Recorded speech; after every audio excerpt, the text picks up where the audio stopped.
ఈ రాష్ట్ర ముఖ్యమంత్రి ఆయన కొడుకు లోకేష్ బాబు తాడిపత్రి ఎమ్మెల్యేకి ఆయన తండ్రికి ఏ సూచనలు ఇస్తున్నారో మాకు తెలియదు. కనీసం సంక్షేమం పైన కానీ ఏదైనా పైన కానీ వాళ్ళు మాట్లాడరు. వాళ్ళ సొంత అజెండా పెట్టుకొని తాడిపత్రిలో నడుపుతున్నారు. ఈ మధ్యకాలంలో 4 రోజుల నుండి కేరళ మద్యం పైన మాట్లాడుతున్నారు. కేరళ మద్యంలో నాకు వాటా ఉందని, గోవా మద్యంలో నాకు వాటా ఉందని, వాళ్ళు నా అనుచరులని రకరకాలుగా మాట్లాడడం జరుగుతుంది. దానిపైన ఈరోజు ఎమ్మెల్యే తండ్రి అయినటువంటి జేసీ ప్రభాకర్ రెడ్డి స్టేషన్ కాడ దీక్ష కూర్చుంటా అని కూడా చెప్పడం జరిగింది. అయ్యా, నువ్వేమి దీక్ష కూర్చోవలసిన అవసరం లేదు, నా పైన ఒక కమిటీ వేయమని చెప్తాను మా వాళ్ళతో.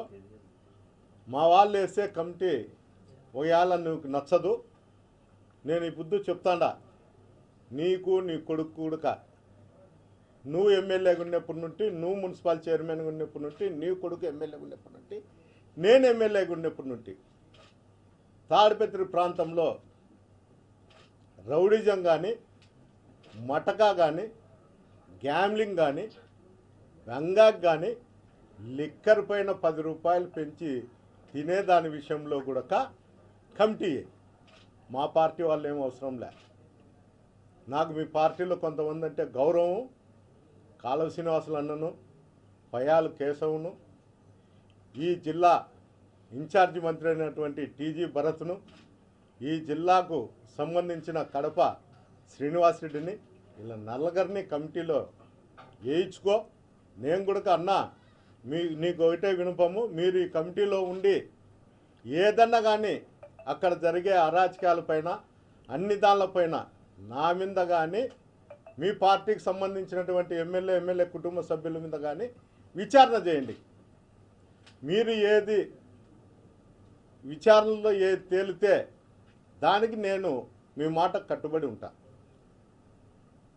ఏదో వాళ్ళు చెప్తారు, మా పార్టీ వాళ్ళు చెప్తాండి. మా పార్టీ వాళ్ళు చెప్పాల్సిన అవసరమే లేదు. మా పార్టీ వాళ్ళు చెప్తే నీకు నచ్చచ్చు, నచ్చకపోవచ్చు. అందువల్ల మీ పార్టీ వాళ్ళే సీనియర్ లీడర్లు, వీళ్ళంతా మంత్రులు, ఈ జిల్లాకు సంబంధించిన ఇన్ఛార్జులు అందరూ వాళ్ళు ఏది చెప్తే దానికి నేను కట్టుబడి ఉంటా. మద్యం పైన కానీ, గ్యామ్లింగ్ పైన కానీ, గంజాయి పైన కానీ, మటకా పైన కానీ, నువ్వు చేస్తున్నటువంటి రౌడిజం పైన కానీ నువ్వు గ్యాంగ్స్టార్గా వ్యవహరించుతాను. ఒక్కసారి ఆలోచన చేయండి. అక్కడ వ్యవస్థలు అనేది నిర్వీర్యమైపోయినాయి. ఎక్కడ చూసినా కూడా ప్రతిరోజు నిత్యం సాయంత్రం 3 అయితే స్టేషన్ ముందర కూడా బంగాకి దాగి కానిస్టేబుల్ మీదకి, ఎస్ఐల మీదకి పోతానే కూడా పట్టించుకోకుండా పోతున్నారు. అధికారులకు అందరికీ నేను చెప్పేది ఒకటే, ఈరోజు ప్రజల మీద దాడులు జరుగుతున్నాయి. రేపొద్దున మీరు ఈ అక్రమాలకు అన్నిటికి కూడా ఆద్యం వస్తున్నారు కాబట్టి మీ మీద దాడులు జరిగినా కూడా మీరు మొరబెట్టుకోవాల్సిన అవసరం, మీ అధికారులకు మొరబెట్టుకున్నా కూడా లాభం లే. ఈరోజే మీరు దాన్ని కట్టడి చేస్తే భవిష్యత్ తరాలకు కూడా మేలు. అక్కడుండే వ్యవస్థలకు అన్నిటికి కూడా ఆఫీసులకు జేసీ పోలీస్ స్టేషన్ అని పెట్టుకోవాలా, లేకపోతే జేసీ మున్సిపల్ ఆఫీసు, లేకపోతే జేసీ ఎంఆర్ఓ ఆఫీసు అని పెట్టుకోవాలా. అవసరమైతే జిల్లాలో ఏంటంటే చాలా మంది లీడర్లు ఉంటారు కాబట్టి ఈ ఆఫీసులకు పెట్టుకునేకి ఇక్కడ జిల్లాధికారులు ఒప్పుకోరు. ఏంటంటే నువ్వు ఒక్కంది కాదయా, నీ కాన్షియన్స్లో కావాలంటే నీ బోర్డుతో పెట్టుకోండి అని. ఇది నేను అసెంబ్లీ రోడ్ సినిమాలో చూసిన. ఏ టీ షాప్ చూసినా, ఏ షాపుకు చూసినా భాషా టీ షాపు, భాషా పోలీస్ స్టేషన్లు అని రాసినాయి. ఈరోజు తాడిపత్రిలో చూడాల్సి వస్తుంది.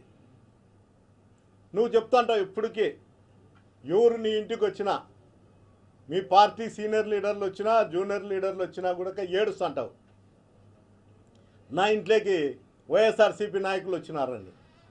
ఏంటికి వచ్చినారని దానికి మటుకు చెప్పవు. ఇక్కడుండే మిత్రులు కూడా, మీడియా మిత్రులు అడగరు, పోలీసు అధికారులు అడగరు, ఇంకోరు అడగరు. ఏంటికి వచ్చినాడే మీ ఇంటికి, ఏంటికి వచ్చినారు వైఎస్ఆర్సీపీ నాయకులు అని చెప్తే మీరు మాట్లాడరు. అడిగితే అతను నోటికి వచ్చినట్లు మమ్మల్ని కూడా మాట్లాడతారు, తాడిపత్రి రిపోర్టర్లు మాత్రం మేము కూడా ఏంటికి కావాలలే, తిడితే 4 గోడల సందని తిడతాడు, లేకపోతే లేదనే పరిస్థితికి తయారైనారు. అయ్యా, నా కుటుంబ సభ్యులను తిట్టింటే, ఎవరింట్లో కానీ వాళ్ళ కుటుంబ సభ్యులను తిడితే ఎవరు ఓర్చుకోరు. దానికి గాను మా పార్టీ వాళ్ళు కానీ ఇంకోరు కానీ వాళ్ళ ఇంటికి పోవడం జరిగింది. జరగలేదని చెప్పడంలే, అది చెప్పడంలే. అతని కుటుంబ సభ్యులు తిడితే ఊరుకుంటావా? ఎవరు ఊరుకుంటారు? చేతనయ్యేవాడు, చీముని ఎత్తనున్నవాడు వాళ్ళ కుటుంబ సభ్యులను తిడితే ఎవడు ఊరుకుంటారు? ఏంటి కోరుకుంటారా? నువ్వు ఎంతమంది కొంపలు ముంచినావు? నువ్వు ఈ గవర్నమెంట్ వచ్చినాక ఎన్ని షాపులకు లాక్ చేసినావు, ఎన్ని ఇళ్లకు లాక్ చేసినావు? ఆ గ్రామాలలో వైఎస్ఆర్సీపీ సానుభూతి పరులున్నా, టౌన్లో సానుభూతి పరులున్నా వాళ్ళపైన దాడులు చేయిస్తాం.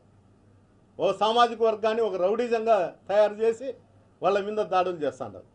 సిగ్గుండల్లా ఆలోచన చేయి.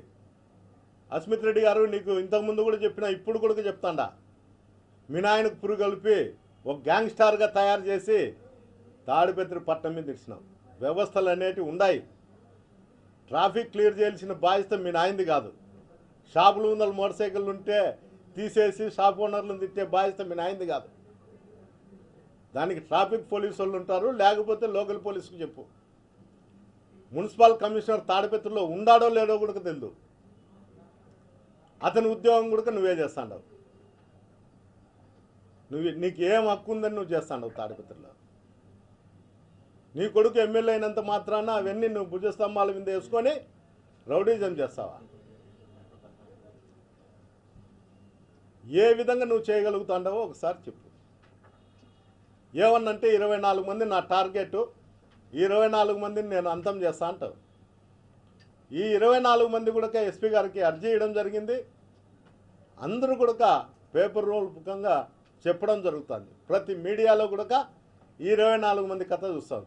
అందులో 3 మీద దాడులు కూడా చేసినారు. పోలీస్ అధికారులు ఆ 24 మందికి రక్షణ కల్పిల్లా, లేకపోతే ప్రభాకర్ రెడ్డి మీద సుమోటోగా కేసు అన్న కట్టాల. 2 కట్టరు.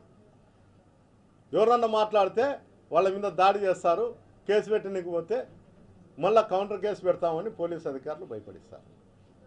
కౌంటర్ కేసు అంటే మేమే తన్నలు తిని మా మీద 307 వాళ్ళకి చూసే బెయిలబుల్. ఈ పరిస్థితి మాకేంటి కానీ స్టేషన్ల వైపు చూసేది కూడా మర్చిపోయినారు. ఏంటంటే ఎవరు మగంలో చూసినా కూడా పోలీస్ అధికారుల మగంలో చూస్తే జేసీనే కానొస్తారు. అది తండ్రైనా కావచ్చు, కొడుకైనా కావచ్చు. ఈ విధంగా ఆలోచన ఉంటే, ఈ విధంగా అధికారులలో ఉంటే సామాన్య ప్రజలు ఏ విధంగా ఉంటారో ఒకసారి ఆలోచన చేయండి. ఇదేమన్నా ఎవరు జాగీరు కాదు. తాడిపత్రి ఏమన్నా ఈ రాష్ట్రంలోనే ఉంది, ఈ రాష్ట్రంలో లేదా చెప్పండి. ఈ రాష్ట్రంలో లేకపోతే ఏదో ఒక దీవి అయితే ఆయన చెప్పినట్లు జరుగుతుంది. ఆయన సొంత దీవి ఏం కాదు ఇది. ఈ రాష్ట్రంలో ప్రతిపక్షం ఉంటుంది, మిత్రపక్షాలు ఉంటాయి. ఈ రాష్ట్రానికి సీఎం ఉన్నాడు. నీకు పార్టీ అంటే భయంలే, పక్కన వాళ్ళంటే భయంలే, ఎవరన్నా నీకు భయంలే. ఏంటంటే 76 సంవత్సరాలు 75 సంవత్సరాలు ఉన్నాయి. నేను బతుకుతే 4 సంవత్సరాలు 5 సంవత్సరాలు పెడతా. నేను ఉన్నప్పుడు ఫలానా వ్యక్తి ఈ ఊర్లో రౌడీజం చేస్తా అంటే తిరిగి మాట్లాడే వాళ్ళు లేరు. పోలీస్ వ్యవస్థ కూడా ఆయనకు సలాం చేస్తుంది. అందరూ అధికారులు కూడా ఈ విధంగా ఉన్నారని నిత్యం కూడా అక్కడ మున్సిపల్ కమిషనర్ అయితే అతను ఉద్యోగం చేసేదే మానుకున్నాడు. ఏదన్నా చెప్తే నీ మీద ఆయనకుండే అలవాట్లకు నీ మీద వీడియోలు ఉన్నాయి, లేకపోతే నీ పేపర్లన్నీ మా దగ్గర ఉన్నాయని చెప్తారు. అయ్యా కమిషనర్ గారు, నీకుండే అలవాట్లు ఉండే కానీ అవి ఇప్పటికైనా మానుకొని గట్టిగా ప్రయత్నం చేయి. నీ ఉద్యోగం పోతుంది నువ్వు అనుకుంటా అన్నావేమో. ఎల్లవేళ ఇదే ప్రభుత్వాలు, ఇదే రాజకీయ నాయకులు ఉండరు. పార్టీలు, రాజకీయాలు అన్నీ మారుతూనే ఉంటాయి. రేపు పొద్దున పొరపాటున ప్రభుత్వం పోతే కమిషనర్ నువ్వు ఎక్కడున్నా కూడా దీని మూల్యం చెల్లించుకుంటావు. ఎంత నువ్వు బిల్లులు చేస్తున్నావంటే ఏమంటే అవి పడితే బిల్లులు చేసేది. విపరీతమైన స్కామ్లు. నువ్వు చేయకపోతే నీ వీడియోలు మా దగ్గర ఉన్నాయని బెదిరిస్తారు. వాళ్ళ దగ్గరే కాదు, నా దగ్గర కూడా ఉన్నాయి. వాళ్ళు ఇచ్చిండేటివే, వాళ్ళ వర్గంలో సంబంధించిన వాళ్ళు ఇచ్చిన వాళ్ళవే నా దగ్గర కూడా ఉన్నాయి. నాకు కొంత సభ్యత ఉంది కాబట్టి అవి నీకు పంపిలే. పంపించే టైం వచ్చినట్టు ఖచ్చితంగా నీ సెల్లుకే నేను పంపిస్తాను.